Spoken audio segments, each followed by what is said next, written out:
وصل كذلك على جميع الأنبياء والمرسلين وعلى كل ملائكة المقربين وعلى جميع عباد الله الصالحين.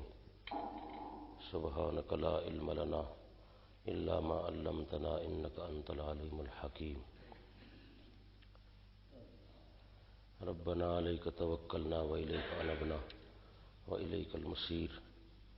رب اغفر وارحم وتجاوز أما تعلم إنك أنت الأعز الأعلم الأكرم. رب اغفر وارحم وأنت خير الراحمين.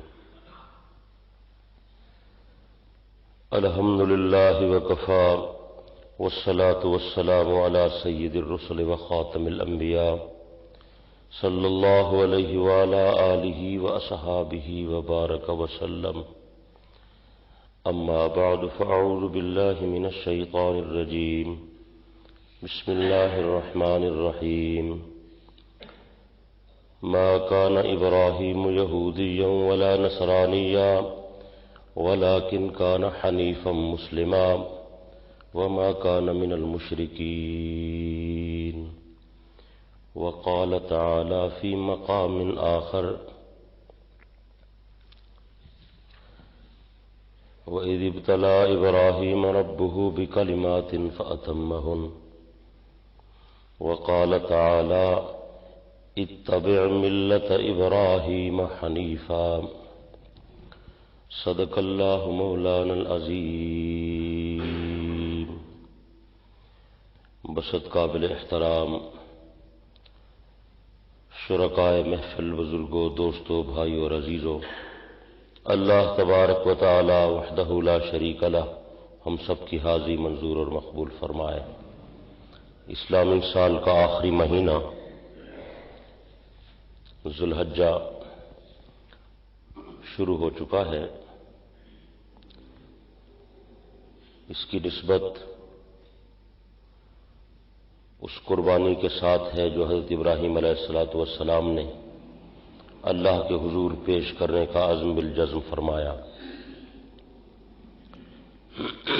اس سے قبل کہ میں اس قربانی کے حوالے سے وہ تاریخ عرض کروں، ایک بات بڑی قابل غور ہے، اور وہ یہ ہے کہ انبیاء علیہم الصلاۃ میں سے سیدنا حضرت ابراہیم علی نبینا و علیہ السلام کو اللہ نے ایک خصوصی مقام اور منفرد حیثیت عطا فرمائی ہے۔ سینکڑوں نبی ان کی اولاد میں سے پیدا ہوئے۔ آپ حضرات سمجھتے ہیں کہ ایک آدمی خود جتنے بڑے عہدے پر ہو اسے شاید اتنی خوشی نہیں ہوگی جتنی اسے اس بات سے خوشی ہوگی کہ میرا فلاں بیٹا فلاں منصب پر فائز ہو گیا۔ اولاد کی عزت سے انسان کا سر فخر سے بلند ہو جاتا ہے۔ حضرت ابراہیم علیہ السلام کتنے خوش ہوں گے، کتنے خوش نصیب ہیں کہ اللہ نے ان کی اولاد میں سے ہزاروں نبی پیدا فرمائے۔ پھر حضور اکرم صلی اللہ علیہ وسلم جیسی ہستی بھی انہی کی اولاد میں سے اللہ نے پیدا فرمائی۔ بہت بڑی عظمت کی بات ہے۔ مگر جو بات میں عرض کرنے لگا ہوں اس پر آپ حضرات توجہ فرمائیں۔ انبیاء علیہ السلام میں سے ابراہیم علیہ السلام کو ایسی منفرد حیثیت حاصل ہے اور ان پر اللہ کی ایسی خاص رحمت ہے کہ اقوام عالم، مذاہب عالم میں کوئی مذہب ایسا نہیں ہے، کسی مذہب کے ماننے والے ایسے نہیں ہیں جو ابراہیم علیہ السلام کی عظمت کا انکار کرتے ہوں۔ ابھی آپ دیکھیں یہودی ہیں، وہ موسیٰ علیہ السلام کی تابعداری کے دعوے دار تو ہیں لیکن وہ عیسیٰ علیہ السلام کو نہیں مانتے۔ عیسائی ہیں، وہ کہتے ہیں ہم عیسیٰ کے پیروکار ہیں لیکن حضور علیہ السلام کی عظمت کے منکر ہیں۔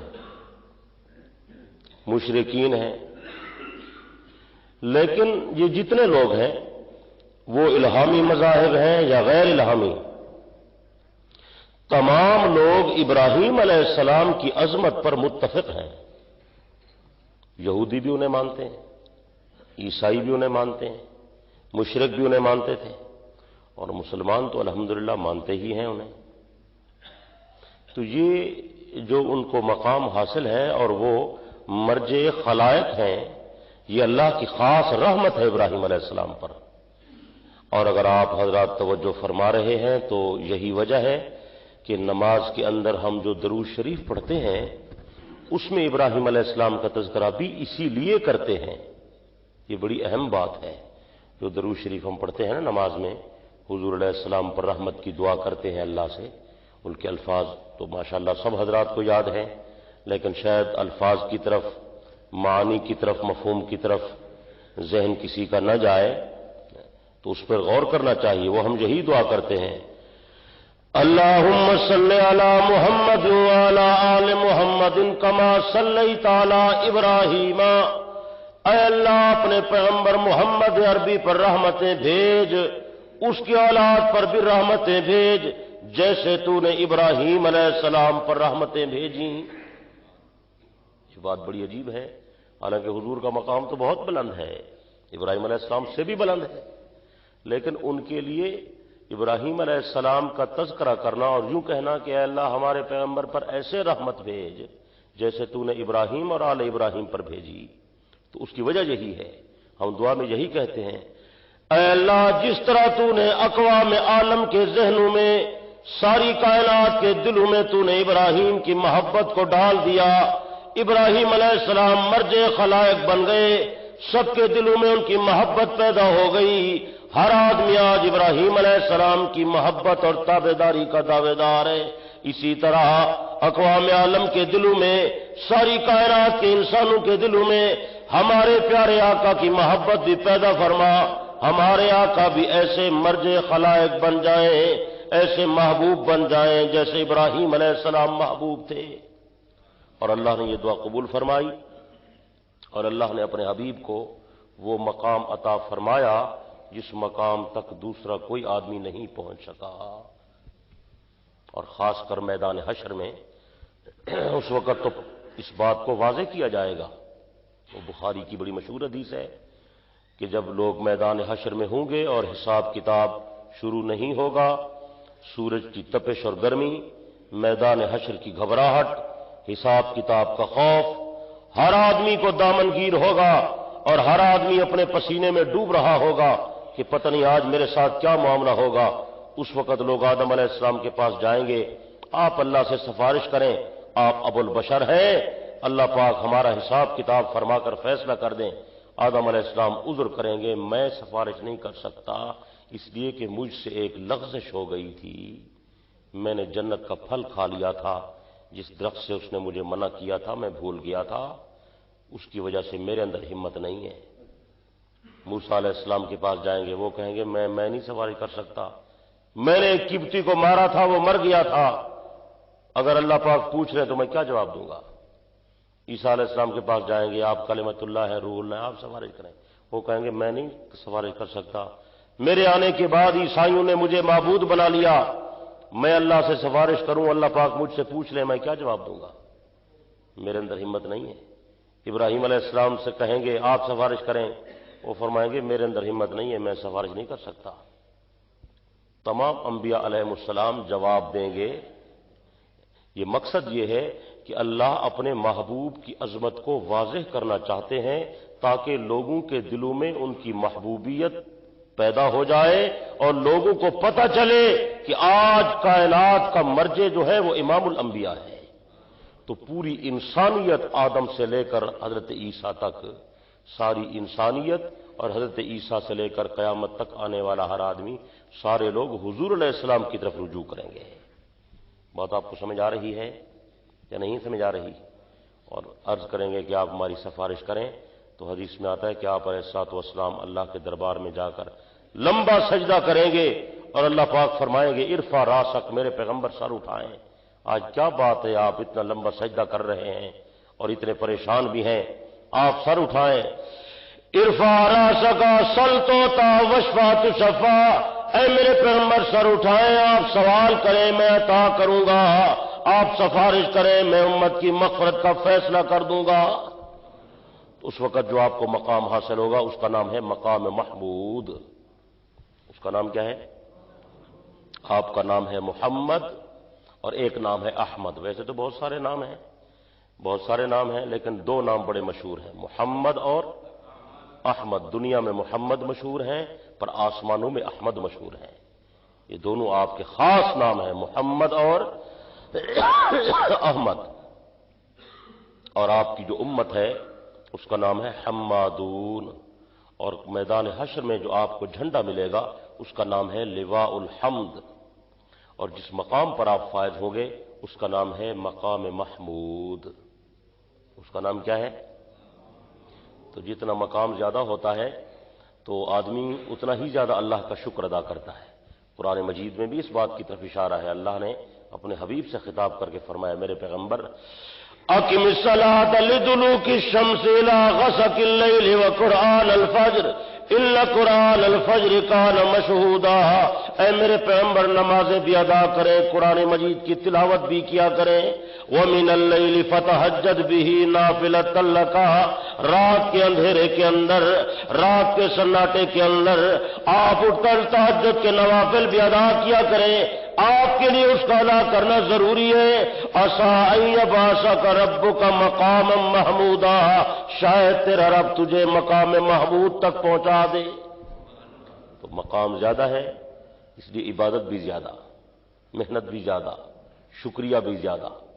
تو بہرحال بات دور چلی گئی، میں یہ عرض کر رہا ہوں کہ انبیاء علیہم الصلاۃ والسلام میں سے اللہ نے حضرت ابراہیم علیہ السلام کو بہت خاص مقام عطا فرمایا۔ ایک تو یہ کہ آپ کی محبت پوری کائنات کے انسانوں کے دلوں میں ہے، سب لوگ آپ کو مانتے ہیں، اس لیے یہودی کہتے تھے ابراہیم علیہ السلام تو یہودی تھے، اور عیسائی کہتے تھے ابراہیم علیہ السلام، بولتے نہیں ہیں، عیسائی تھے، اور مشرک کہتے تھے کہ وہ ہمارے دین پر تھے۔ اللہ پاک نے سب کی تردید فرمائی اور وضاحت کر دی کہ ابراہیم کس راستے پر تھے۔ ما كان ابراہیم یہودیا ولا نصرانیا ولکن کان حنیفا مسلما وما كان من المشرکین، کائنات کے لوگوں میں گواہی دے رہا ہوں، میرا ابراہیم یہودی بھی نہیں، میرا ابراہیم نصرانی بھی نہیں، میرا ابراہیم مشرک بھی نہیں، ولکن کان حنیفا مسلما، حضرت ابراہیم علیہ السلام حنیف اور مسلم تھے۔ ساری کائنات کو چھوڑنا، ایک اللہ کے ساتھ تعلق قائم کرنا، اور اللہ کے حکم کے سامنے تابع دار۔ مسلم کہتے ہیں جو اللہ کے حکم کا مکمل تابع دار ہو، مکمل بندہ اپنے آپ کو مکمل اللہ کے سپرد کر دے، اسے کہتے ہیں مسلم۔ اب دیکھیں ہم بھی مسلم ہیں، کیسے مسلم ہیں؟ بات نہیں مانتے، بلکہ کوئی اگر عالم ہمیں بتا دینا کہ فلاں مسئلہ ایسے، ہم اس میں سے ہیلے بہانے ڈھونڈتے رہتے ہیں، بھئی یہ کیوں ہے، اس کی وجہ کیا ہے، اس میں راز کیا ہے۔ اب ابراہیم علیہ السلام کو حکم ملا کہ میرے پیغمبر آپ ہجرت کریں، آپ نے ہجرت شروع کر دی۔ حکم ملا میرے پیغمبر بیوی بچوں کو جنگل میں چھوڑائیں، حضرت چھوڑائیں۔ وہاں بٹھایا، کہا واپس چلے جاؤ، پوچھتے نہیں ہیں یا اللہ یہ کیوں ہے۔ یہ ہے صحیح مسلم، مکمل تابع دار۔ بیٹے کو ذبح کرو، چھری اٹھائی بیٹے کی گردن پہ رکھ دی، یہ ہے کمال تابع داری۔ اور ہمارے اندر ہمارا حال یہ ہے کہ پوچھتے رہتے ہیں فلاں مسئلہ ایسے کیوں ہے، نمازیں 5 کیوں فرض ہیں، روزے اتنے کیوں ہیں، یہ تراویح کی رکعت تو بہت زیادہ ہے، قربانی کا حکم تو بہت مشکل ہے، قربانی کرنے کا کیا فائدہ ہے۔ اس طرح کی ہیچ پیچ یہ ہماری عادت ہے، ہر بات پوچھنا، ہر بات پہ اعتراض کرنا، ہر معاملے میں اور جو بات دل کو اچھی لگے وہ لے لینا، اور جو اچھی نہ لگے اسے چھوڑ دینا۔ وہ غالباً حضرت تھانوی رحمہ اللہ کے بارے میں آتا ہے، وہ انہوں نے کہیں بیان فرمایا کہ جنت میں جاؤ گے تو جو مانگو گے وہ ملے گا۔ تو ایک آدمی بیٹھا تھا، اس نے کہا حضرت جنت میں ہر چیز ملے گی، حقہ ملے گا؟ ہر آدمی اپنے ذوق کی بات کرتا ہے۔ تو حضرت نے فرمایا بھائی اگر تیرے جیسا آدمی بد ذوق آدمی جنت میں چلا بھی گیا، حقہ تو ملے گا لیکن آگ لینے کے لیے جہنم جانا پڑے گا۔ عالم کو بھی پھر اللہ فراست دیتا ہے نا جی۔ ایک عالم نے بیان کیا جس گھر میں تصویر اور کتا ہو وہاں رحمت کا فرشتہ نہیں آتا، یہ حدیث میں ہے، صحیح ہے یا نہیں ہے؟ جس گھر میں تصویر ہو اور کتا ہو رحمت کا فرشتہ؟ اس نے کہا حضرت صاحب کیسا مسئلہ بیان کر دیا، بس میں تو پھر گھر میں کتا رکھ لیتا ہوں، پھر موت کا فرشتہ نہیں آئے گا، مطلب ہے میں نہیں مروں گا۔ تو حضرت نے فرمایا ٹھیک ہے بھائی، تو اتنا موت سے ڈرتا ہے، کتا رکھ لے، موت کا فرشتہ تیرے پاس نہیں آئے گا۔ جو فرشتہ کتے کی جان نکالنے آئے گا وہ تیری بھی نکالے گا،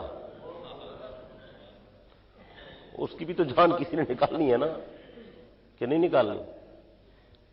تو مطلب اس طرح ہیج پیٹ ہم ڈھونڈتے رہتے ہیں کچھ چھٹکارا ملے، اور اللہ کے جو قوانین ہیں، احکام ہیں، وہ اٹل ہیں، اس میں کسی قسم کی لچک نہیں ہے۔ اور غلام کا کام بھی یہی ہے کہ مالک کی تابعداری کرے، پوچھے نہیں کہ کیوں، جو کیوں کرے وہ تو نافرمان ہے۔ کامل درجے کا مسلم وہ ہے حکم ملے اور اس کا سر جو ہے وہ جھک جائے بس۔ اب ابراہیم علیہ السلام کا حال دیکھیں، ساری قوم ایک طرف ہے اور تنے تنہا اللہ کا خلیل ایک طرف ہے۔ خدا نے ایسے تو نہیں خلیل بنایا، دوستی کا شرف ایسے تو نہیں عطا فرمایا۔ کہتے ہیں ابراہیم علیہ السلام کو جو اللہ نے خلیل بنایا ہے یہ صفت سخاوت کی وجہ سے بنایا ہے۔ بہت سخی تھے حضرت، بے انتہا سخی تھے حضرت، اور مہمان نواز، انتظار کرتے رہنا کوئی مہمان آئے تو میں اسے کھانا کھلاؤں، اس وقت تک کھانا نہیں کھانا، پہاڑ پر چڑھ کر انتظار فرما رہے ہیں کہ کوئی مہمان آئے تو پھر میں اس کے ساتھ کھانا کھلاؤں۔ کہتے ہیں مہمان کے ساتھ جو کھانا ہو اس کا حساب بھی نہیں ہوگا۔ ایک دن ایک آدمی آیا، ابراہیم علیہ السلام اسے بلا کر لائے، میرے دسترخوان پر بیٹھو، اسے بٹھایا، اس نے لقمہ توڑا، کھانے لگا۔ حضرت نے فرمایا بسم اللہ پڑھیے۔ اس نے کہا وہ کیا ہوتی ہے؟ فرمایا اللہ کا نام۔ اس نے کہا اللہ کون ہے؟ کافر آدمی تھا۔ تو ابراہیم علیہ السلام نے فرمایا اچھا اللہ کو نہیں جانتے، اٹھ جاؤ ادھر سے، اٹھ جاؤ میرے دسترخوان سے۔ وہ بیچارہ اٹھ کر چلا گیا۔ جبرائیل علیہ السلام حضرت کے پاس وحی لے کر آئے، اللہ پاک فرما رہے ہیں میرے پیغمبر میرے بندے کو بلایا ہے اور پھر دسترخوان سے اٹھا دیا ہے۔ یا اللہ وہ تو تیرا منکر ہے، تجھے مانتا نہیں ہے بلکہ تجھے پہچانتا نہیں ہے۔ ارشاد فرمایا میرے خلیل جاؤ اسے راضی کر کے لے آؤ۔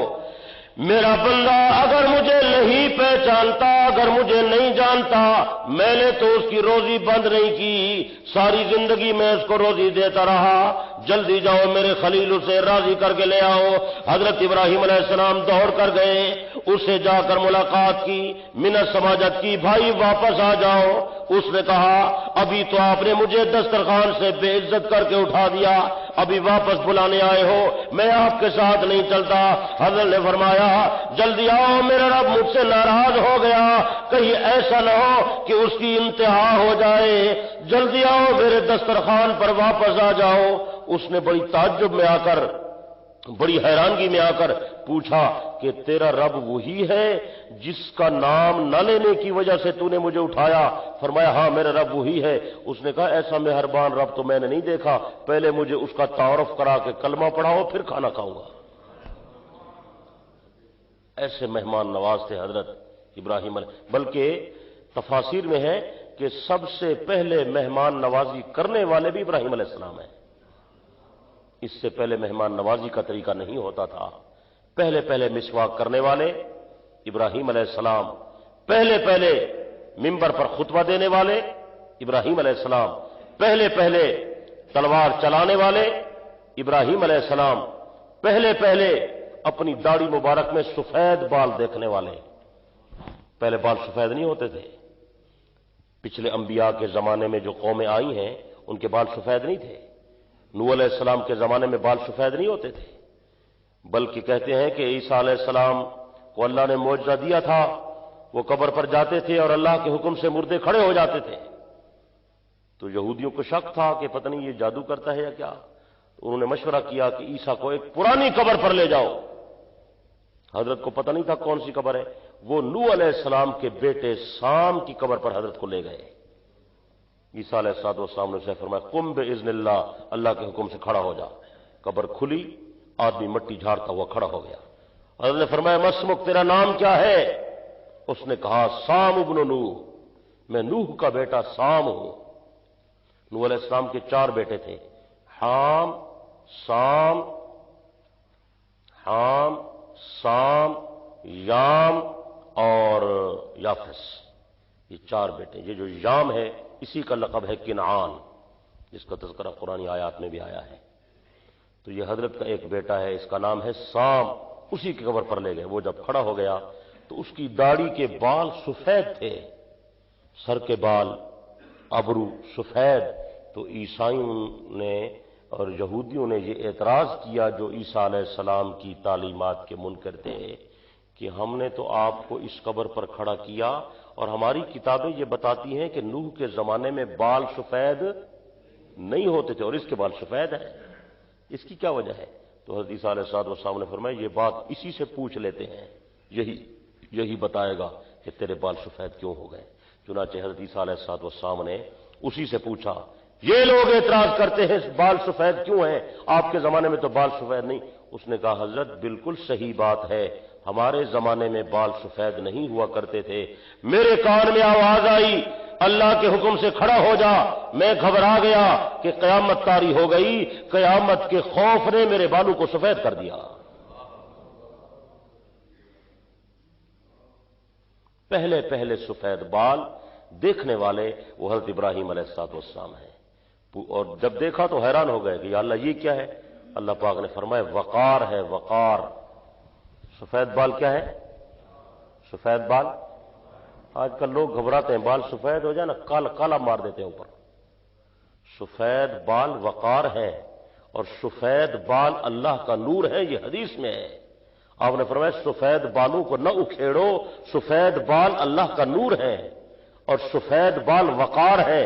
جب ابراہیم علیہ السلام نے یہ سنا کہ یہ تو اللہ کا وقار ہے، یہ تو اللہ نے وقار پیدا کیا، میرا وقار ہے، تو پھر دعا کی رب زدنی وقارا، اے اللہ اگر یہ تو نے وقار بنایا تو میرے وقار میں اضافہ کر دے۔ تو حضرت کی پوری داڑھی سفید ہو گئی۔ سب سے پہلے داڑھی میں سفید بال دیکھنے والے ابراہیم علیہ السلام، اور سب سے پہلے مونچھیں پست کرنے والے، یہ حدیث میں ہے، تفاسیر میں ہے، اس کو علامہ ابن کثیر نے بھی لکھا ہے اور ہماری احادیث کی کتابوں میں بھی ہے، مشکوٰۃ شریف میں بھی ہے کہ سب سے پہلے مونچھیں پست کرنے والے ابراہیم علیہ السلام ہیں۔ اس سے معلوم ہوتا ہے داڑھی لمبی اور مونچھیں پست یہ سنت عمل ہے۔ اس موضوع پر ہمارا مستقل ایک بیان ہے، آپ حضرات توجہ نہیں فرماتے، بھائی خالد صاحب تیار کرتے ہیں، ان کے پاس کیسٹ ہوگی اس موضوع کی، پورا عنوان ہے داڑھی کے حوالے سے، 1.5 گھنٹے کا بیان ہے، وہ لے جائیں سنیں تاکہ سنت کا جذبہ پیدا ہو جائے۔ اللہ ہمیں توفیق عطا فرمائے۔ تو مونچھوں کو پست کرنا یہ بھی ابراہیم علیہ السلام کی سنت ہے، اور داڑھی لمبی کرنی یہ تو تمام انبیاء کی سنت ہے، تمام انبیاء کی سنت ہے۔ اور حضرت ابراہیم علیہ السلام سب سے پہلے حضرت ابراہیم علیہ السلام نے شلوار اور پاجامہ پہننے والے سب سے پہلے وہ بھی ابراہیم علیہ السلام ہیں، ورنہ تمام انسانی تاریخ میں لوگ چادر باندھتے ہیں، دھوتی۔ خود حضور علیہ السلام کی عادت مستمرہ بھی یہی ہے کہ آپ چادر مبارک باندھتے تھے، اور آپ کی چادر مبارک وہ ٹخنے سے اوپر موٹی پنڈلی تک ہوتی تھی، چادر مبارک باندھ۔ بلکہ تورات میں لکھا ہوا ہے، یہ بڑی عجیب بات نظر سے گزری، تورات میں لکھا ہوا ہے کہ امت محمدیہ کی جو صفات ہیں ان میں ایک صفت یہ ہے کہ امت محمدیہ کے مرد دھوتی چادر باندھیں گے اور چادر ان کی ٹخنے سے اوپر ہوگی، یہ تورات میں صفت لکھی ہوئی ہے۔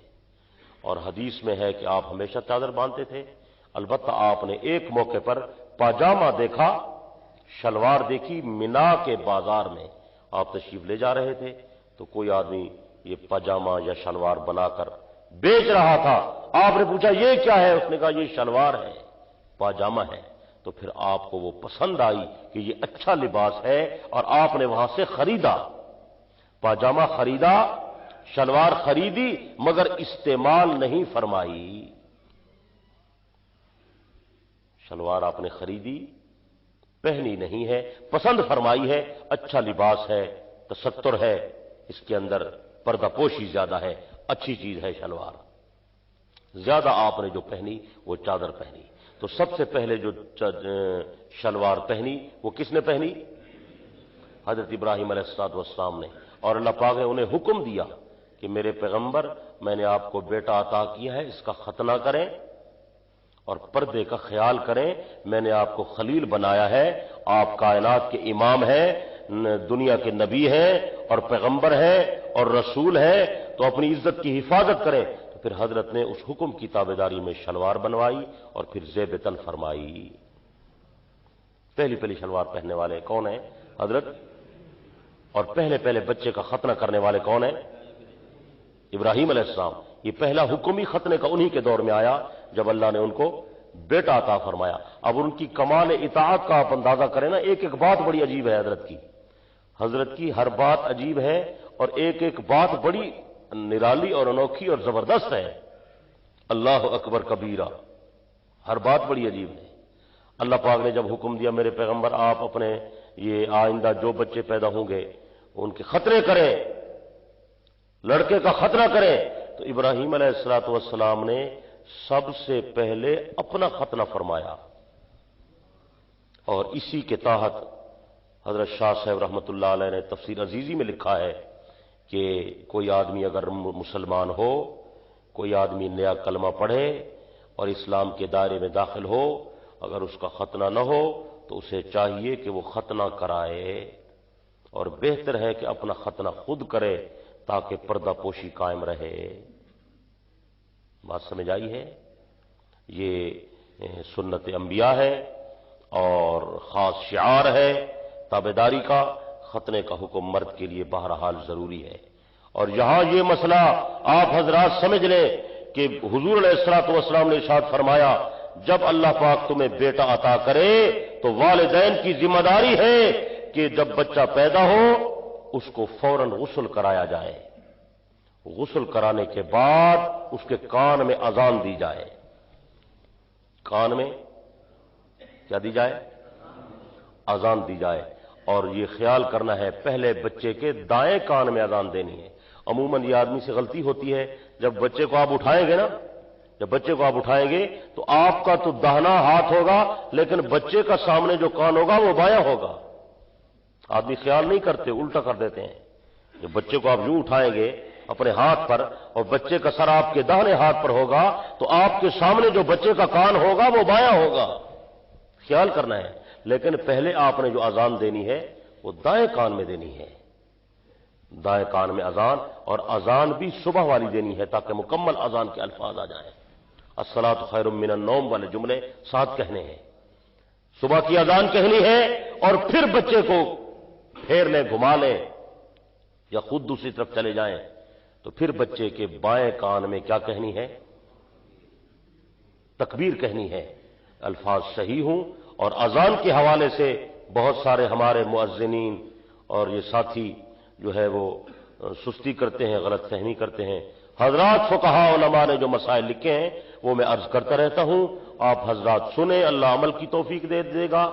علماء کرام فرماتے ہیں اذان دینے والا آدمی بھی وہی ہو جس کی سنت کے مطابق داڑھی ہو. بے داڑھی والا بندہ اذان نہ دے. یہ اذان اللہ کا حکم ہے، اللہ کے نبی کا طریقہ ہے، دین کا کام ہے، کوئی دنیا کا کام تو نہیں ہے نا. جس کے چہرے پر داڑھی سجی ہو وہی اذان دے. اور اذان اہتمام کے ساتھ ہونی چاہیے.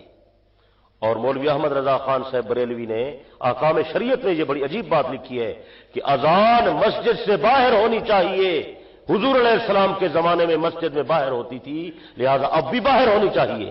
میں نے کہا بہت اچھی بات ہے، خان صاحب نے یہ بات لکھ دی. حضور علیہ السلام کے زمانے میں اذان حرم کعبہ، حرم مسجد حرام سے باہر ہوتی تھی، مسجد نبوی میں مسجد سے باہر ہوتی تھی. بالکل اچھی بات ہے. اب بھی ہم کہتے ہیں وہی طریقہ ہو جو طریقہ پیغمبر کے زمانے میں تھا. اس بات پر تو خان صاحب نے زور دے دیا کہ اذان نبوی زمانے میں، نبوی عہد میں مسجد سے باہر ہوتی تھی، ابھی بھی باہر ہونی چاہیے. کاش وہ اس پر بھی زور دے دیتے کہ اذان کے الفاظ بھی وہی ہونے چاہیے جو پیغمبر کے زمانے میں تھے. ابھی لوگوں نے اذان میں اضافے کیے ہوئے ہیں، کوئی درمیان میں اضافہ کرتا ہے، کوئی شروع میں صلاتیں پڑھتا ہے. کیا پیغمبر کے زمانے میں یہ اذان تھی؟ پیغمبر کے زمانے میں جو اذان تھی وہ اللہ اکبر سے شروع ہوتی تھی اور لا الہ الا اللہ پر ختم ہو جاتی تھی. مسئلہ سمجھ آیا ہے؟ اور فقہا کرام نے یہاں تک یہ بات لکھی ہے، یہاں تک لکھا کہ حضور علیہ السلام نے فرمایا ہر اچھے کام سے پہلے بسم اللہ پڑھو. مشہور بات ہے، ہر اچھے کام سے پہلے کیا پڑھو؟ زور سے کہیں. کھانا کھاؤ بسم اللہ، پانی پیو بسم اللہ، بستر پر آنے لگو بسم اللہ، مسجد میں آؤ بسم اللہ، حتیٰ کہ بیت الخلاء جانے سے پہلے بسم اللہ، دودھ پیو بسم اللہ، کپڑے پہنو بسم اللہ، بچے کو کھانا کھلاؤ بسم اللہ، عورت کھانا بنائے بسم اللہ، روٹی پکائے بسم اللہ، گھر میں آنے والا اندر آئے بسم اللہ، ہر کام سے پہلے بسم اللہ. لیکن ہمارے فقہا نے لکھا اذان سے پہلے بسم اللہ بھی نہ پڑھا کرو، اس لیے کہ بسم اللہ اس لیے پڑھی جاتی ہے کہ اللہ کا نام آ جائے، اور اللہ اذان تو شروع ہوتی ہے اللہ کے نام سے، تو پھر بسم اللہ کی کیا ضرورت ہے؟ بسم اللہ کی ضرورت نہیں ہے تو صلاۃ ملانے کی ضرورت ہے. مسئلہ نہیں سمجھے آپ؟ مسئلہ سمجھ آیا ہے یا نہیں سمجھ آیا؟ تو بہرحال بات دور چلی گئی. میں یہ عرض کر رہا ہوں کہ بچہ جب پیدا ہو جائے تو اس کے کان میں کیا کہو؟ زور سے بولو. اس کے کان میں آذان کہو، اس کو پہلے غسل کراؤ، پاک صاف ہو جائے، پھر آذان کہو.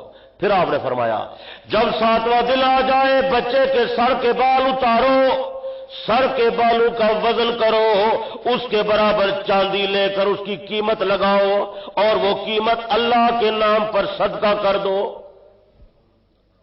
کتنے مسئلے ہو گئے؟ 2. کتنے ہو گئے؟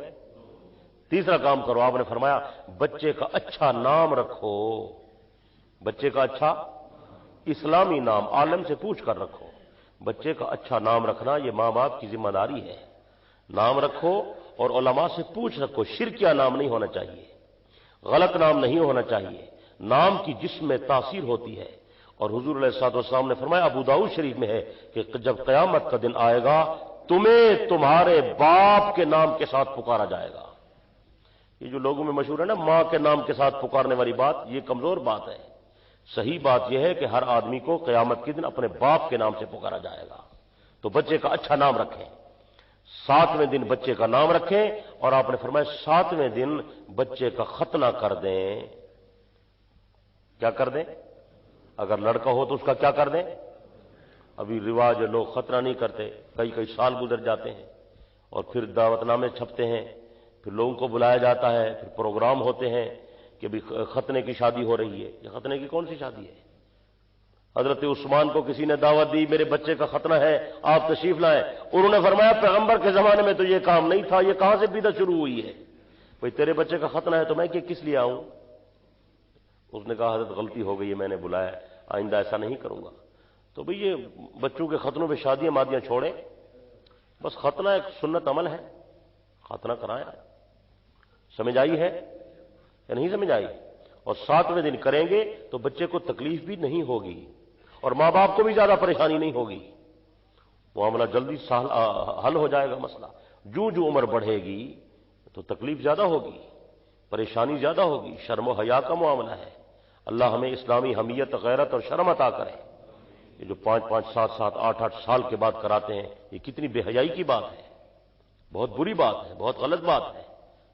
تو بہرحال 7ویں دن ختنہ کرانا ہے، اور اگر صاحب حیثیت آدمی ہو تو 7ویں دن اس کا عقیقہ کر دے. کون سے دن؟ ابھی لوگ انتظار کرتے رہتے ہیں فلانا آئے گا فلانا آئے گا پھر عقیقہ ہوگا. یہ مسئلہ سمجھ لے اچھی طرح.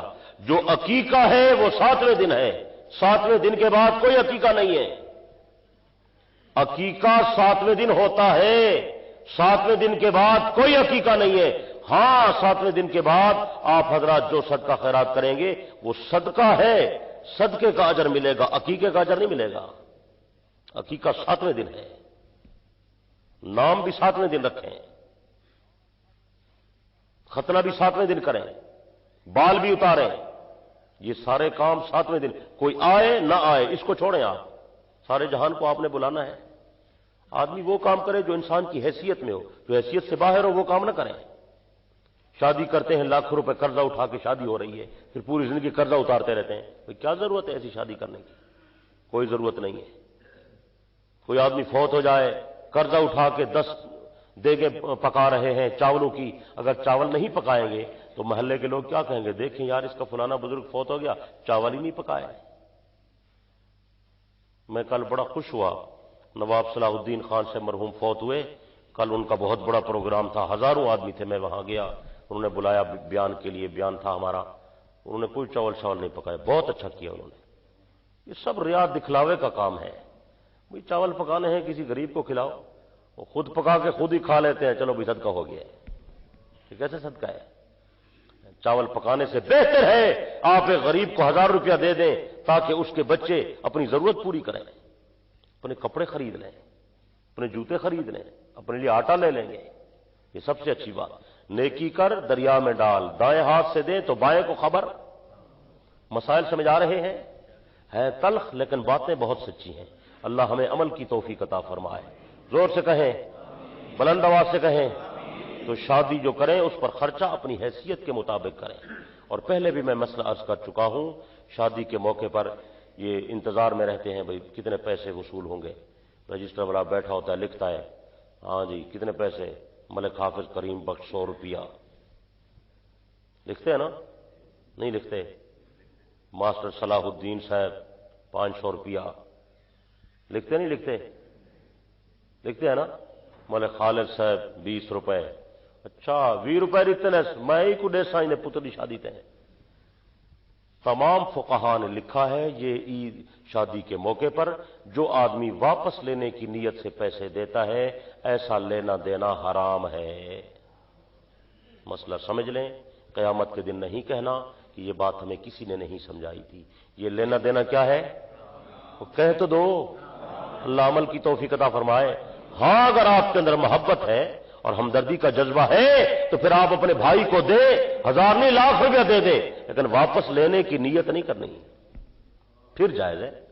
اس کا تعاون کریں، اس کی خدمت کریں، اس کو پیسے دیں، واپس لینے کی نیت نہیں کرنی، کاپی پر نہیں لکھنا، بس دیا ہے تو پھر ختم، بس بات ختم، اس پر اجر ملے گا۔ ایسا کریں گے؟ جس کو پیسے دیں ہدیہ کر کے دیں، تحفے کے طور پر دیں، اور اللہ کی رضا کے لیے دیں، تعاون کے لیے دیں، ہمدردی کے لیے دیں، محبت کی بنیاد پر دیں۔ یہ واپس لینے والی بات یہ صحیح نہیں ہے، یہ سارا سودی سلسلہ ہو جاتا ہے، ایسا لینا دینا ناجائز ہے۔ وہ 500 دے گا تو یہ 1000 واپس کرے گا، آپ بتائیں یہ کیسے جائز ہے؟ مسائل سمجھ آ رہے ہیں یا نہیں سمجھ آ رہے ہیں؟ درس میں آنے کا مقصد یہی ہے کہ ہم دین کو سمجھیں، اصلی دین ہم نہیں سمجھتے، سنی سنائی باتوں پر عمل کرتے رہتے ہیں۔ اللہ ہمیں سمجھ کی توفیق عطا فرمائے۔ تو سب سے پہلے ختنہ کرنے والے وہ حضرت ابراہیم علیہ الصلوۃ والسلام ہیں۔ کمال اطاعت کی میں نے مثال دی، اپنا بھی ختنہ فرما دیا اور اپنے بیٹے کا بھی ختنہ فرما دیا۔ یہ پہلا بیٹا ہے حضرت کا جو اللہ نے آپ کو 86 برس کی غالباً عمر میں عطا فرمایا، اسی کا نام ہے اسماعیل علیہ السلام۔ اب یہ بچہ پیدا ہوا تھا، پھر حکم ہے جاؤ اس کو جنگل میں چھوڑاؤ۔ حضرت یہ نہیں پوچھتے یا اللہ ایک ہی تو بیٹا ہے، اب یہ جنگل میں جائے گا تو اس کی نگرانی کون کرے گا، اس کی پرورش کون کرے گا، اس کی خوراک کا انتظام کون کرے گا؟ ساتھ لے کر چلے اور چلتے چلتے یہاں پہنچے جہاں آج اللہ کا کعبہ موجود ہے۔ جنگل بر بیابان، پہاڑ ہیں، درمیان میں ٹیلے ہیں، نہ آبادی ہے، نہ انسان ہے، نہ کوئی پرندے ہیں، نہ پانی ہے، نہ کوئی باغات، کچھ بھی نہیں ہے۔ یہاں اترے تھے، اللہ پاک نے فرمایا میرے پیغمبر ان کو چھوڑ دیں اور آپ جہاں سے آئے واپس چلے جائیں۔ ابراہیم علیہ السلام نے گھر والی سے مشورہ کرنا تو دور کی بات ہے، بتایا بھی نہیں ہے کہ میں تمہیں چھوڑ کر جا رہا ہوں، بٹھایا اور واپس۔ حضرت بی بی ہاجرہ فرماتی تھوڑی دیر تو میں نے انتظار کیا، جب میں نے دیکھا کہ ابراہیم تو جا ہی رہے ہیں، یہ پتہ نہیں کہاں جا رہے ہیں، تو پیچھے بھاگی نا، ابراہیم علیہ السلام کا جا کر دامن پکڑا، حضرت ہمیں چھوڑ کر اکیلے اور آپ واپس جا رہے ہیں، کیا اللہ کا یہی حکم ہے؟ آپ نے ایک بات فرمائی، ہاں اللہ کا یہی حکم ہے، میں اپنی مرضی سے تو کوئی کام نہیں کرتا۔ تو بی بی صاحبہ نے فرمایا اگر اللہ کا یہی حکم ہے تو پھر اللہ پاک ہمیں کبھی ضائع نہیں کرے گا۔ یہ بھی پیغمبر کی بیوی تھی نا، ہماری عورتیں ہوتی تو ادھر ہی پتہ نہیں کیا کچھ شروع کر دیتی، ہائے میں مر گئی، اکیلا چھوڑ کے جا رہے ہیں، گھر میں کوئی نہیں ہے، کرتی ہیں عورتیں نہیں کرتی؟ اللہ ان کو صبر اور شکر کا جذبہ عطا فرمائے، صبر اور شکر کا۔ تو ابراہیم علیہ السلام ان کو چھوڑ کر فرماتے میں چلا گیا، جب پہاڑ کے اوٹ میں چلا گیا اور بیوی اور میرا بچہ میری آنکھوں کی نظروں سے اوجھل ہو گیا، پیچھے بھی نہیں دیکھتے تھے حضرت کہ خدا ناراض نہ ہو جائے۔ میرے پیغمبر، میں نے کہا ان کو چھوڑا اور آپ ان کو دیکھتے ہیں پیچھے، کمال اطاعت دیکھیں آپ۔ تو جب پہاڑ درمیان میں حائل ہو گیا تو پھر بیت اللہ شریف کی طرف منہ کیا اور دعا کے ہاتھ اٹھائے، ربنا انی اسکنت من ذریتی بواد غیر ذی زرع عند بیتک المحرم، اے اللہ تیرے حکم کی تعمیل میں اپنے بچوں کو تیرے گھر کے پاس چھوڑ کر جا رہا ہوں، اے اللہ یہ نمازیں قائم کریں گے، تیری تابعداری کریں گے، لیکن اتنی مہربانی فرما یہاں کچھ ایسے لوگ پیدا کر دے فجعل افئدۃ من الناس تہوی الیہم، جن کے دلوں میں میرے بچوں کی محبت پیدا ہو جائے تاکہ یہ لوگوں کے ساتھ مل کر مانوس ہو جائیں۔ اے اللہ یہ تیرے گھر کو آباد کریں گے، تیرا شکریہ ادا کریں گے۔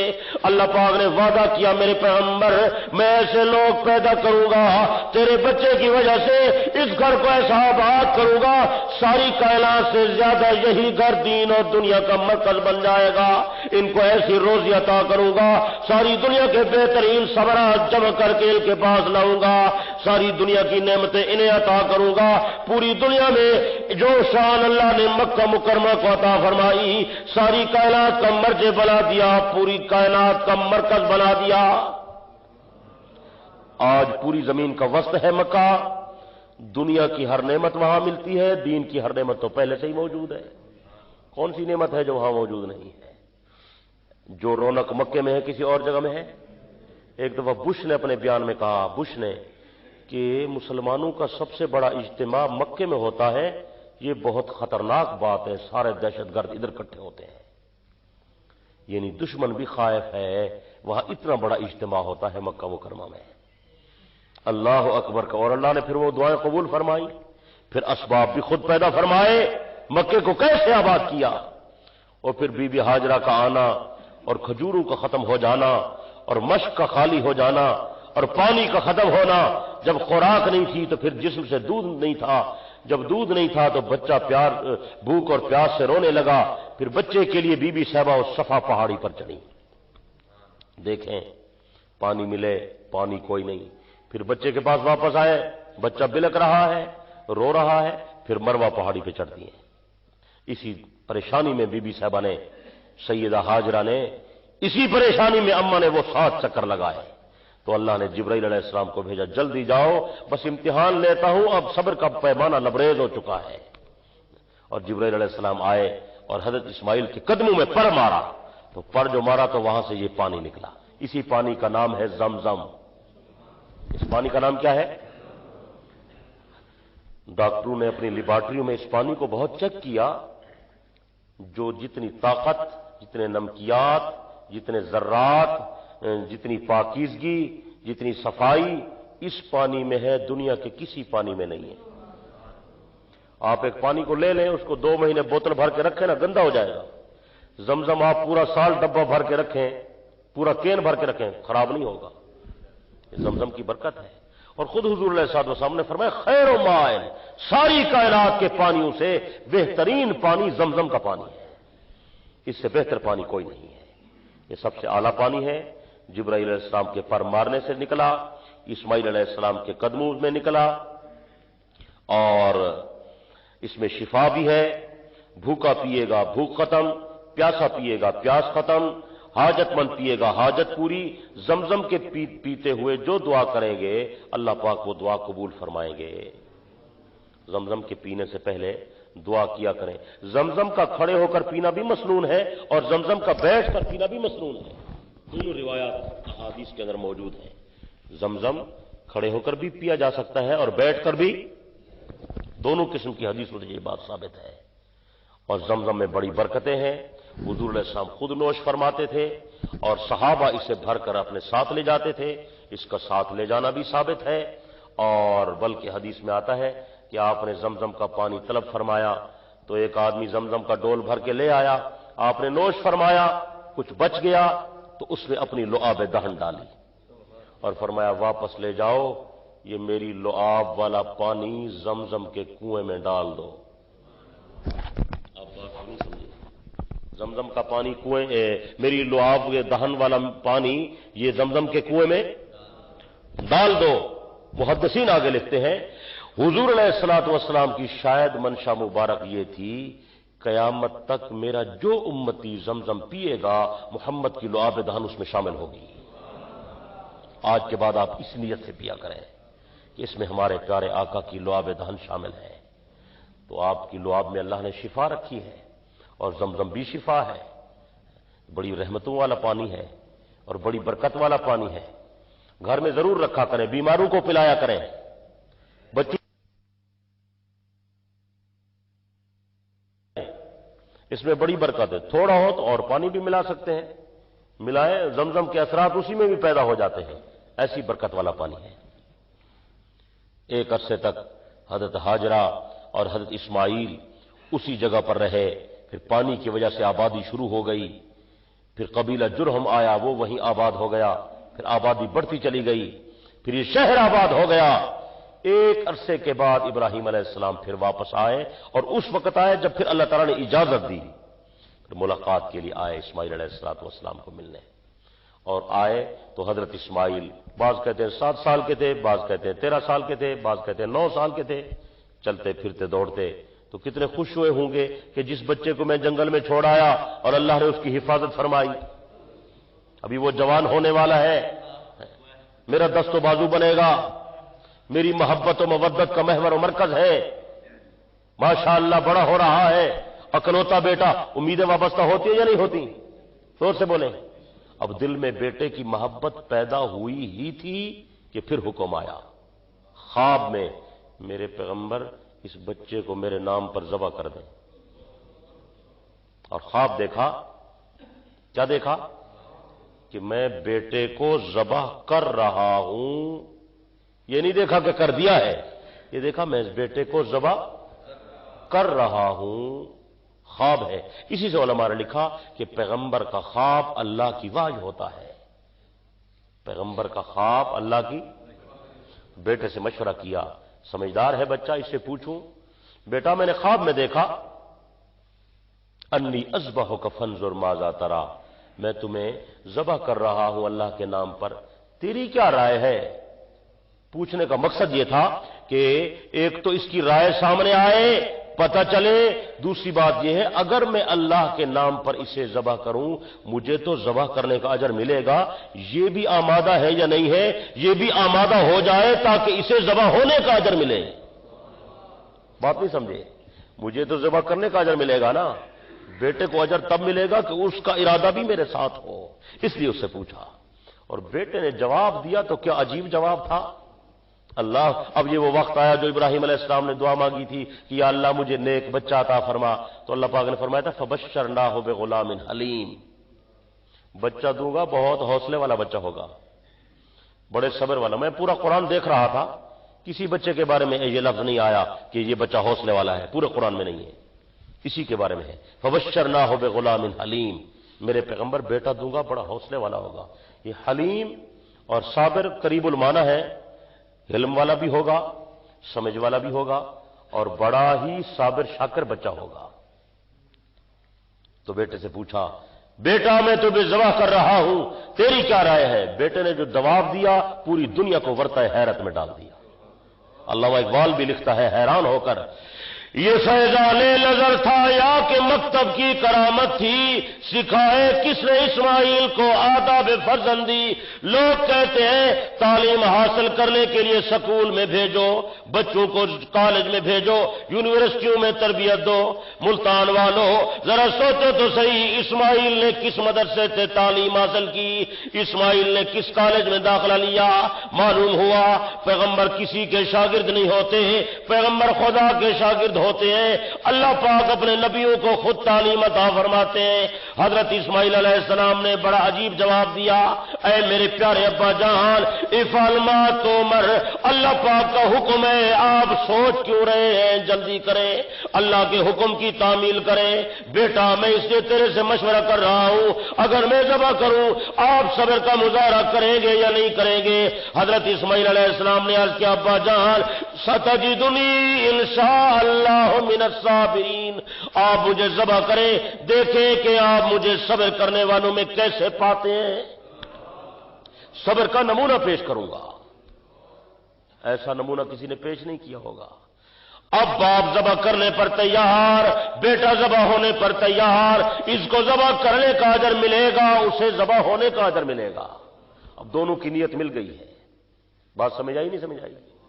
دونوں کا ارادہ مکمل، نیت یکساں، اللہ کے حکم کے مکمل تابعدار بن گئے۔ اور قرآن مجید نے دونوں کے لیے ایک لفظ استعمال کیا، اب اس کا ترجمہ تو ہم کرتے ہیں لیکن وہ روح نہیں ادا ہوتی۔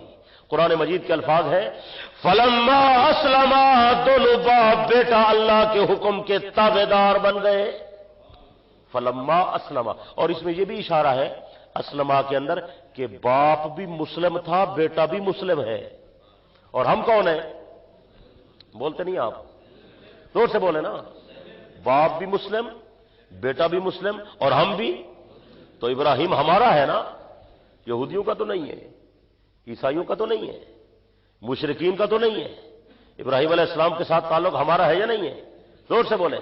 اور اللہ پاک نے حضور علیہ السلام کو حکم بھی دیا، میرے پیغمبر میرا حکم ہے اتبع ملت ابراہیم حنیفا، آپ ابراہیم علیہ السلام کی ملت کی تابعداری کریں۔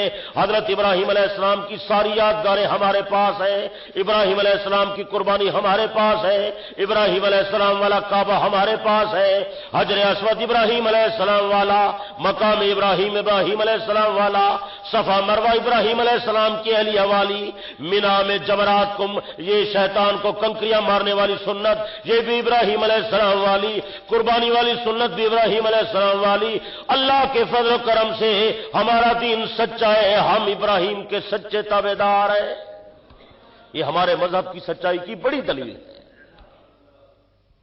تو قرآن نے کہا فلما اسلما، دونوں تابعدار بن گئے، بلکہ روایات یہ بتاتی ہیں کہ بیٹے نے ابا جی کو ذبح کرنے کے مشورے بھی خود دیے۔ ابا جی کیسے ذبح کریں گے؟ بیٹا یہ کون سی بات ہے، چھری اٹھاؤں گا تیری گردن پر رکھوں گا؟ نہیں ابا جی ایسا کریں، اپنی آنکھوں پر بھی پٹی باندھیں، میری آنکھوں پر بھی، نہ آپ مجھے دیکھیں نہ میں آپ کو دیکھوں، ہو سکتا ہے آپ ذبح کرنے لگے اور پدری محبت جوش مارے اور اللہ کے حکم میں تاخیر ہو جائے۔ بچے نے خود مشورے دیے، آنکھیں بند کی، اپنی بھی بچے کی بھی، اور پھر بچے کو زمین پر لٹایا۔ قرآن مجید میں ہے فلما اسلما وتلہ للجبین، عربی میں جبین یہ ماتھے کے کناروں کو کہتے ہیں، یہ سامنے کا جو حصہ ہے اسے جبہہ کہتے ہیں، پیشانی۔ تو بچے کو گویا پہلو کے بل لٹایا، جبین کے بل لٹایا۔ ایک مقصد یہ تھا چہرہ سامنے نہ ہو، آنکھوں پر بھی پٹی باندھی، اور پھر چھری اٹھائی اور پھر پیغمبر کی گردن پر رکھی۔ اور علماء کہتے ہیں کہ ایک نبی کے اندر 40 آدمیوں کی قوت ہوتی ہے۔ کتنی ہوتی ہے پیغمبر کے اندر؟ لیکن یہ یاد رکھیں 40 آدمی دنیا کے نہیں، جنت کے۔ 40 آدمی دنیا کے نہیں، تو جنتی آدمی کی کتنی طاقت ہوگی؟ کتنی ہوگی؟ کوئی پتہ نہیں جی؟ اللہ اکبر کبیرہ، پیغمبر میں 40 آدمیوں کی قوت ہوتی ہے، 40 آدمیوں کی، اور وہ بھی جنتی آدمیوں کی، اور ایک آدمی میں 1000 آدمیوں کی قوت ہوتی ہے جنت میں۔ اب عزم ہے اور بالجزم ہے اور کمال اطاعت ہے کہ یہ جان قربان ہو جائے تاکہ بادشاہ خوش ہو جائے، اس نے جو قربانی مانگی ہے۔ اور بیٹا بھی وہ جو اکلوتا ہے اور 86 سال تک مانگتے رہے تو ملا ہے، اور وہ بھی جنگل میں پلتا رہا ہے بغیر باپ کی محبت اور شفقت کے، بغیر باپ کی تربیت اور خدمت کے، آنکھوں سے بھی دور رہا ہے۔ اب وہ ملا تو کہا یہ میرے نام پہ ذبح کر دے، یہی قیمتی چیز۔ اسی لیے تو اللہ پاک قرآن مجید میں فرماتے ہیں نا لن تنالوا البر حتى تنفقوا مما تحبون، ہرگز کامیابی کو نہیں حاصل کر سکتے جب تک کہ اللہ کے نام پر اپنا محبوب مال قربان نہ کرو۔ یہ نہیں کہا زیادہ کو دو، اللہ کے نام پہ لاکھوں روپے دے دو، نہ، اللہ پاک نے فرمایا پیاری چیز میرے نام پر دو، جو تمہیں پیاری ہے وہ مجھے بھی پیاری ہے، اس سے تمہیں محبت ہے مجھے بھی محبت، تاکہ پتہ چلے نا کہ دل میں محبت اللہ کی زیادہ ہے، اس کی محبت بولیں۔ اگر کوئی مقرب ترین آدمی غیر کی طرف متوجہ ہونا، اللہ پاک یہ گوارا نہیں کرتے، یہ بات یاد رکھیں۔ اس حضرت یعقوب علیہ السلام اپنے بیٹے یوسف سے اتنی محبت کرتے تھے، نماز پڑھتے تھے نا وہ ساتھ سویا ہوتا تھا۔ ایک دن نماز پڑھ رہے ہیں حضرت، نماز کے اندر بھی تھوڑا سا آنکھیں پھیر کر اس کو دیکھ لیتے تھے، یوسف سویا ہوا ہے نا، ٹھیک ہے، اور محبت زیادہ تھی نا اس کے ساتھ، یوسف کے ساتھ محبت زیادہ تھی۔ اور بادشاہ تو پھر بادشاہ ہے، کائنات اس کی محتاج ہے، وہ کسی کا محتاج نہیں ہے، اس کے سامنے دم مارنے کی حجت بازیاں نہیں چلتی، وہاں آج ہی چلتی ہے۔ اللہ پاک نے دیکھا میرا پیغمبر میری عبادت کرتا ہے، کبھی کبھی بیٹے کو بھی دیکھتا ہے، اللہ پاک کا حکم آ گیا، اے میرے پیغمبر یعقوب، میری عبادت کے اندر غیر کی طرف توجہ کرتے ہو، میں تمہاری بینائی واپس لے لوں گا۔ نہیں سمجھے بات کو؟ میرے پیغمبر میری عبادت میں بیٹے کو دیکھتے ہو، میں تیرا بیٹا تجھ سے جدا کرا لوں گا۔ کرایا نہیں کرایا؟ بولیں، زور سے بولیں، آگے آئے۔ جب یوسف علیہ السلام کو جدا کروایا، یوسف علیہ السلام بازار میں بکتے رہے، پھر اللہ پاک نے انہیں جیل میں پہنچوا دیا۔ یہ تنبیہ کرنا مقصود تھا۔ یوسف علیہ السلام جیل کے اندر ہیں، علامہ بدر الدین عینی رحمت اللہ علیہ بخاری کی شرح میں لکھتے ہیں، یوسف علیہ السلام 7 سال 7 مہینے 7 دن جیل کے اندر رہے۔ ایک آدمی آزاد ہو کر جانے لگا، وہ بادشاہ کا خدمت گزار تھا۔ یوسف علیہ السلام نے جب دیکھا بغیر قصور کے، بغیر غلطی کے، بغیر گناہ کے میں جیل میں پڑا ہوا ہوں، یہ آدمی جا رہا ہے، اس سے میں یہ بات کہہ دوں بادشاہ سے سفارش کرے گا۔ یوسف علیہ السلام نے اسے ایک جملہ کہہ دیا، اذکر لی عند ربک، اپنے بادشاہ کے سامنے میرا بھی ذکر کر دینا۔ ایک مظلوم آدمی بغیر گناہ کے کیوں جیل میں پڑا ہوا ہے؟ اللہ پاک کو یہ ادا پسند نہ آئی۔ یوسف علیہ السلام کی تنبیہ فرمائی، میرا پیغمبر جس ظالم نے آپ کو بغیر قصور کے جیل میں ڈالا، اسی سے پھر مدد مانگتے ہو، مجھے یہ بات گوارا نہیں۔ قرآن پڑھ رہا ہو، میرے پیغمبر اسی سے درخواست کرتے ہو جس نے آپ کو جیل میں ڈالا ہوا ہے، وہ کیا مدد کرے گا؟ فَلَبِثَ فِي السِّجْنِ بِضْعَ سِنِينَ، ہم نے فیصلہ کر دیا آپ غیر کی طرف متوجہ ہوئے، لہذا مزید جیل میں رہو گے۔ اپنا کر دکھایا، اِنَّا كَذَلِكَ، مجھے آئی رہتی دنیا تک تیرا نام روشن کروں گا۔ نام روشن ہے یا نہیں ہے؟ زور سے بولے۔ جبرائیل جنت کا مینڈھا لے آیا، حضرت نے اسے ذبح فرمایا اور اسماعیل کو بچا لیا۔ اسماعیل کو بولے، حضرت تو حیران تھے، پتہ نہیں یہ کیوں نہیں چلتی، میں تو زور لگا رہا ہوں، اسے کاٹنا چاہیے تھا، اس نے اسماعیل کو نہیں کاٹا، کیا وجہ؟ دست و پا اس گل بدل کے باندھ کر اس گھڑی اس کو لٹایا خاک پر، تیز کر لی اس نے ہاتھ میں چھری اور اس کے نازک حلق پر جوں دھری، قدرت حق سے نہ کاٹا ایک بال، باپ ہوا محو حیرت دیکھ حال، پھر چھری بولی ابراہیم سے، عجز سے آداب سے تعظیم سے، جس نے آتش تجھ پہ کی گلزار ہے اسی نے کر دی کند میری دھار ہے۔ زبان حال سے کہنے لگی ابراہیم، تعجب کرنے کی ضرورت نہیں، وہ خدا جو تجھے آگ میں جلنے نہیں دیتا تھا وہی خدا آج مجھے اسماعیل کی گردن پر چلنے نہیں دیتا۔ حکم کس کا چلتا ہے؟ نبی تو چاہتا ہے کہ ذبح ہو جائے، لیکن فیصلہ کس کا ہوا؟ مختار کل کون ہے؟ آرڈر کس کا؟ فیصلہ کس کا؟ حکم کس کا؟ دستور کس کا؟ زمین کس کی؟ آسمان کس کا؟ حکومت کس کی؟ الا لہ الخلق والامر، اللہ پاک نے فرمایا خبردار، زمین میری، آسمان میرا، خلق میری، مخلوق میری، آرڈر میرا، فیصلہ میرا، حکومت میری، آئین میرا، دستور میرا۔ مولوی آرڈر چلائے مخلوق اپنی بنائے، پیر آرڈر چلائے مخلوق اپنی بنائے، صدر آرڈر چلائے مخلوق اپنی بنائے، گورنر آرڈر چلائے مخلوق اپنی بنائے۔ الا لہ الخلق والامر، خبردار یہ مخلوق میری، فیصلہ میرا چلے گا۔ آج کل لوگ اپنا فیصلہ چلانے کی کوشش کرتے ہیں. یہ جو بادشاہ حاکم آتا ہے وہ نائب ہے، اصلی حاکم تو اللہ ہے. یہ اللہ کی مخلوق پر اللہ کا حکم نافذ کرے گا.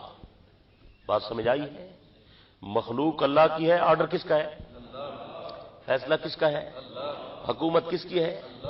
اللہ کا فیصلہ چلے گا. اور جو اللہ کے حکم کے مطابق فیصلہ نہیں کرتا، قرآن نے کہا وہ تو ظالم ہے. سچ ہے یا نہیں ہے؟ بلکہ 3 سنگین الزام لگائے قرآن نے، 3 سنگین ایک ہی رکوع میں. وَمَن لَّمْ يَحْكُم بِمَا أَنزَلَ اللَّهُ فَأُولَٰئِكَ هُمُ الظَّالِمُونَ. جو کتاب کے مطابق فیصلہ نہیں کرتے ظالم لوگ ہیں. وَمَن لَّمْ يَحْكُم بِمَا أَنزَلَ اللَّهُ فَأُولَٰئِكَ هُمُ الْفَاسِقُونَ. جو کتاب کے مطابق فیصلہ نہیں کرتے فاسق ہیں. وَمَن لَّمْ يَحْكُم بِمَا أَنزَلَ اللَّهُ فَأُولَٰئِكَ هُمُ الْكَافِرُونَ. جو اللہ کے حکم کے مطابق فیصلہ نہیں کرتے یہ کافر لوگ ہیں. سچ ہے یا نہیں ہے؟ یہ حکومت اس کی ہے، مخلوق اس کی ہے، تو فیصلہ کس کا چلے گا؟ اسی لیے تو ہم کہہ رہے ہیں قرآن کا نظام لاؤ. لاؤ کہ نہیں؟ ہونا چاہیے نہیں؟ ملک بنایا تھا اسلام کے نام پر، اسلام نہیں آیا. خدا کو کیا جواب دیں گے؟ یہ ملک کس کے نام پر بنا؟ بولیں. پاکستان کا مطلب کیا؟ لا الہ الا اللہ. لا الہ الا اللہ کا نظام ہے، کلمے کا نظام، عدل والا نظام، اسلامی معیشت، اسلامی معاشرت، اسلامی سیاست. کوئی پتہ نہیں. اچھا کوئی بات کرے نا سیاست کی، لوگ پتہ کیا کہتے ہیں؟ مولوی صاحب آپ سیاست کی کیوں بات کرتے ہیں؟ یہ بیچارے علمی یتیم ہیں، ان کو یہ پتہ نہیں ہے کہ اسلام کے اندر بھی سیاست ہے یا نہیں ہے. ایک آدمی مجھے کہنے لگا حضرت صاحب آپ سیاست کی بات کرتے ہیں، اسلام میں سیاست ہے؟ میں نے کہا میدان کربلا میں حضرت امام حسین کیا کرنے گئے تھے؟ بات نہیں سمجھ آئی آپ کو؟ سیاست نہیں ہے. حضور علیہ السلام نے مکہ کیوں چھوڑا تھا؟ مدینہ کس لیے آئے تھے؟ اسی لیے تو آئے تھے کہ مدینہ اسلامی ریاست ہوگا تو اسلام کا نظام لائیں گے. ایک اور بات کہتا ہوں، توجہ فرمائیں.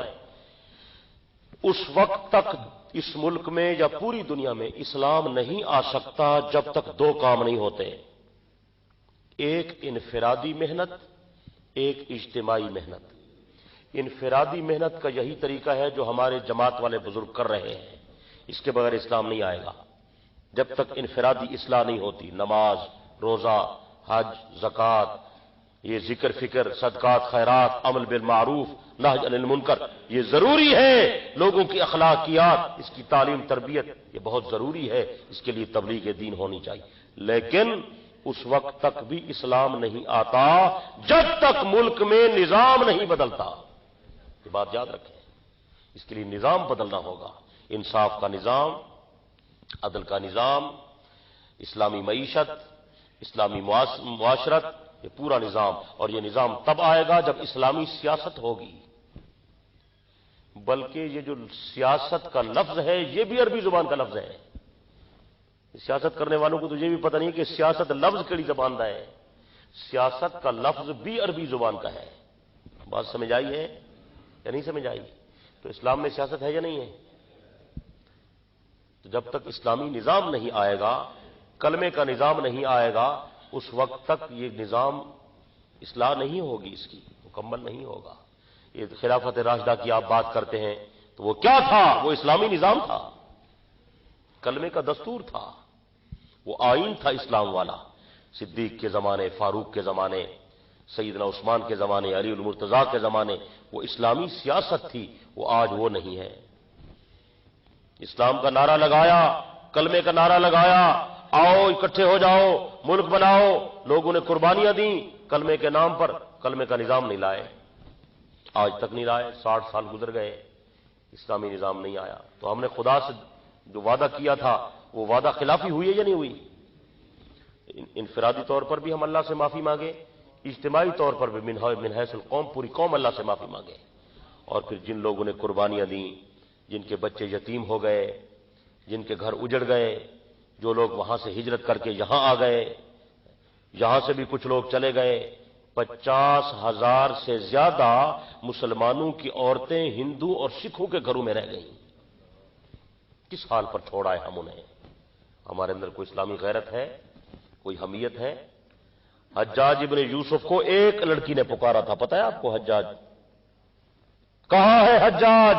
اس نے وہیں سے آواز دی لبیک بنت الاسلام، اور اپنے بھتیجے محمد ابن قاسم کو بھیجا، وہ وہاں سے چلا اور آپ کے ملتان تک آن پہنچا۔ آج ہزاروں ہماری عورتیں وہ سکھوں اور ہندو کے پاس رہ گئیں، ہمارے کان پہ جوں نہیں رینگتی۔ بھی کچھ ہونا چاہیے، نہیں ہونا چاہیے؟ تو اللہ ہمیں سمجھ عطا فرمائے، زور سے کہیں اللہ اس ملک میں نظام مصطفیٰ لے آئے، نظام قرآن آئے، نظام اسلام آئے، اور خلافت راشدہ جیسا دور دوبارہ آ جائے۔ جب تک وہ نہیں آتا، نہ امن، نہ اطمینان، نہ سکون، نہ راحت، نہ جان محفوظ، نہ مال محفوظ، نہ عزت محفوظ۔ دیکھیں ہمارے ملک میں کیا ہو رہا ہے، اس کی بنیادی وجہ یہی ہے کہ ہمارے نظام میں اسلام نہیں ہے۔ بینک ہے غیر اسلامی، کاروبار ہے غیر اسلامی، ہماری معاشرت ہے غیر اسلامی، رہن سہن ہے غیر اسلامی، لباس ہے ہمارا وہ یہودیوں والا، شکلیں ہیں وہ نصرانیوں والی، رسم و رواج ہے ہمارے وہ ہندو والے، نام ہے صرف مسلمانوں کا۔ ہم نے سمجھا ہوا ہے صرف اسلام نماز پڑھنے کا نام ہے، نماز پڑھو اور ختم بس۔ بھئی اسلام تو مکمل دستور حیات ہے، نظام زندگی ہے، آئین ہے، دستور ہے۔ مسجد نبوی میں صرف نماز نہیں ہوتی تھی، مسجد نبوی میں زخمیوں کی مرہم پٹی بھی ہوتی تھی، مسجد نبوی میں عدالت بھی تھی، مسجد نبوی میں مدرسہ بھی تھا، مسجد نبوی میں تعلیم بھی ہوتی تھی، مسجد نبوی میں درس بھی ہوتا تھا، مسجد نبوی میں جہاد کی تربیت بھی ہوتی تھی۔ مسجد نبوی تو مرکز تھا ہر چیز کا، اور ہم ابھی نماز مشکل سے پڑھتے ہیں، مسجد کو تالا لاؤ تو گھر بنو بھائی، بس ختم، مک گیا نظام۔ اللہ کرے ہماری مساجد 24 گھنٹے آباد ہوں، قرآن سے، ذکر سے، تلاوت سے، حدیث سے، تعلیم سے، تبلیغ سے یہ آباد ہوں، امر بالمعروف ہو اور نہی عن المنکر ہو، اور پھر اعلاء کلمت اللہ کی خاطر ہم جان مال قربان کرنے کے لیے تیار ہوں۔ آپ تیار ہوں گے نا؟ اور یہ جو قربانی ہے اس کا فلسفہ بھی یہی ہے، قربانی کا فلسفہ، قربانی کی بات تو انشاءاللہ میں اگلے درس میں عرض کروں گا۔ آپ تشریف لائیں گے نا اگلے اتوار کو یا نہیں آئیں گے؟ انشاءاللہ اگلے اتوار کو میں قربانی کے مسائل تفصیل سے عرض کروں گا۔ قربانی کا جو فلسفہ ہے وہ سن لیں آپ حضرات۔ قربانی کا فلسفہ یہی ہے کہ ہر آدمی اپنا جانور قربانی کا خود ذبح کرے، اگر خود ذبح نہیں کر سکتا تو پھر جو کوئی اور آدمی ذبح کرے جس کی قربانی ہے یہ پاس موجود ہو، اور اس وقت دیکھنے والے اور قربانی کو ذبح کرنے والے اپنے دل میں یہ جذبہ پیدا کریں، جو جذبہ ابراہیم علیہ السلام سے ہمیں وہ وراثتاً آ رہا ہے۔ وہ جذبہ کیا ہے؟ وہ جذبہ یہی ہے، اے اللہ تیرا حکم ہے، ہم تیرے نام پر جانور ذبح کر رہے ہیں، اگر تیرا یہ حکم آ جائے میرے نام پر اپنی گردنیں کٹوا دو تو ہم اپنی گردن کٹوائیں گے۔ سمجھ آئیے؟ اور یہ بھی جذبہ ہے جس طرح قربانی کے جانور کو اس کے نام پر ذبح کر رہے ہیں، جب جہاد فی سبیل اللہ کی آواز لگے گی تو ہم جہاد کے لیے تیار ہوں گے، اور اللہ اور اس کے رسول کے دشمن کو اس کے نام پر قتل کریں گے۔ جہاد فی سبیل اللہ میں، بازاروں میں نہیں، محلوں میں نہیں کہ لوگوں کو قتل کر دینا، یہ لوگوں نے ایسے بنا دیا ہے۔ اس طرح کی دہشت گردی سے اللہ بچائے۔ اس کے اسلام میں یہ نہیں ہے، یہ جہاد جو ہے یہ فساد نہیں ہے، جہاد فساد کا انسداد ہے۔ جہاد کے ایک احکامات ہیں، اس کے مطابق جب حکم ہو تو جذبے کی بات کر رہا ہوں، وہ جذبہ ہمارے اندر ہونا چاہیے، جہاد کا جذبہ، قربانی کا جذبہ، نماز کا جذبہ اور روزے کا جذبہ اور حج کا جذبہ۔ اور بہت سارے مالدار لوگ ہیں وہ قربانی نہیں کرتے، وہ کہتے ہیں جی چھوڑیں جی، یہ بھی کوئی کام ہے، جانوروں کو ذبح کرو اور گوشت کا یہ بھی کام ہے۔ ذی الحجہ کے ان دنوں میں، یہ جو عید کے دن ہیں 10، 11، 12، ان 3 دنوں میں قربانی ذبح کرنے سے زیادہ افضل عبادت اور کوئی نہیں ہے۔ ایک آدمی لاکھ روپیہ بھی خرچ کرے اسے اتنا اجر نہیں ملے گا جتنا جانور کے ذبح کرنے کا اجر ملتا ہے۔ بات سمجھ آئی ہے؟ اس کے حکم پر خون بہانا، جانور حلال ہی تب ہوتا ہے کہ اس کے نام پر ذبح ہو، جانور حلال بھی تب ہوتا ہے کہ اس کے نام پر ذبح ہو۔ اور حدیث میں ہے جب کوئی آدمی قربانی ذبح کرتا ہے، قربانی کی گردن سے خون کا قطرہ زمین پر نہیں گرتا، اللہ پاک اس قربانی کرنے والے کے گناہ پہلے معاف فرما دیتے ہیں۔ دوسری روایت میں آیا جانور کے جسم پر جتنے بال ہوں گے اللہ پاک بالوں کے بدلے میں قربانی کرنے والے کو اجر عطا فرمائیں گے. بہت فضیلت کی بات ہے، بہت اجر کی بات ہے. تو ہر صاحب نصاب، صاحب حیثیت کوشش فرمائے کوئی آدمی ایسا نہ ہو جو قربانی نہ کرے. اللہ پاک ہمیں یہ جذبہ عطا فرمائے اور کمال اطاعت جو اللہ نے اپنے نیک بندوں کو عطا فرمائی اللہ ہمیں اس میں سے حصہ نصیب فرمائے. وآخر دعوانا الحمدللہ رب العالمین. درود شریف پڑھیں، دعا خیر ہوگی. اور نعت کے سنیں. یہ میرا ساتھی ہے عباد ہی چاندے، میں پہلوانا عباد ہی چاندے. ملک خالد صاحب کو رات ایک پروگرام آئی زکریا ٹاؤن دے وچ، بہت اچھا پروگرام ہویا، وہ ریکارڈنگ بھی ہے، باقی بھی تسی سارے درس دے ہوتے تشریف گھنا دے سن دے بیانات ایک قسطاں گھن کے گئے کرو. اللہ تعالیٰ تو کو جزائے خیر فرماوے. سارے حضرات محبت نال عقیدت نال درود پڑھ لو اچھی آواز نال. اللہم صلی علی محمد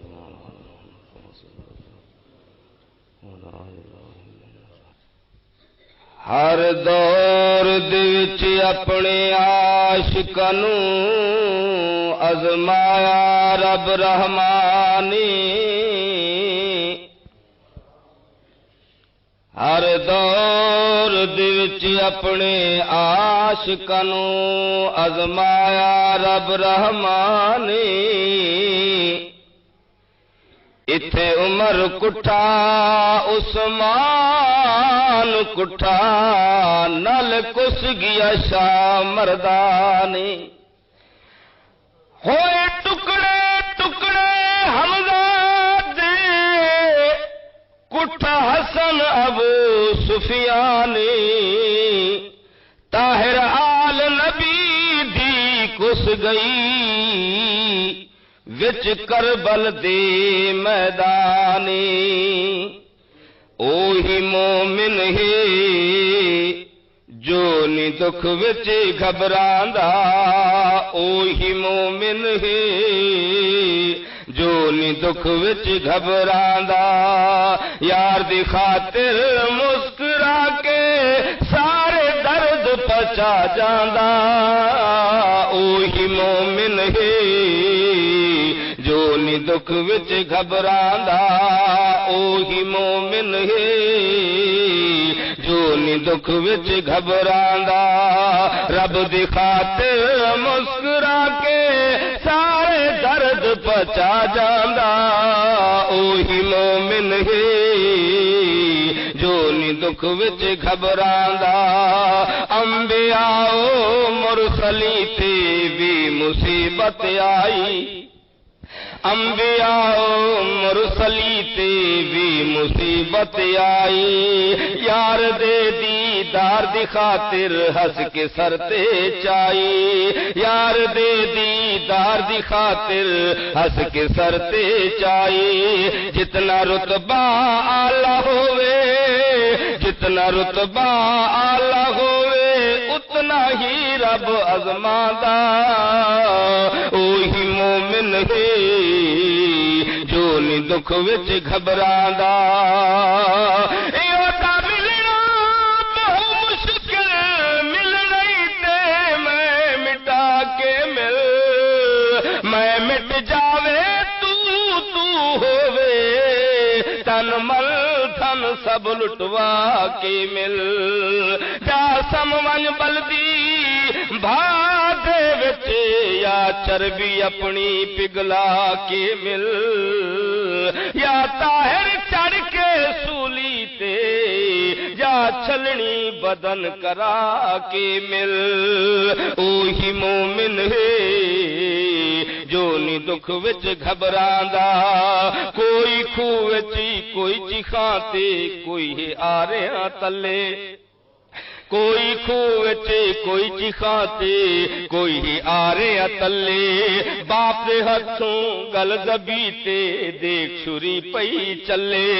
باپ دے ہتھوں گل دبی تے دیکھ چھری پئی چلے.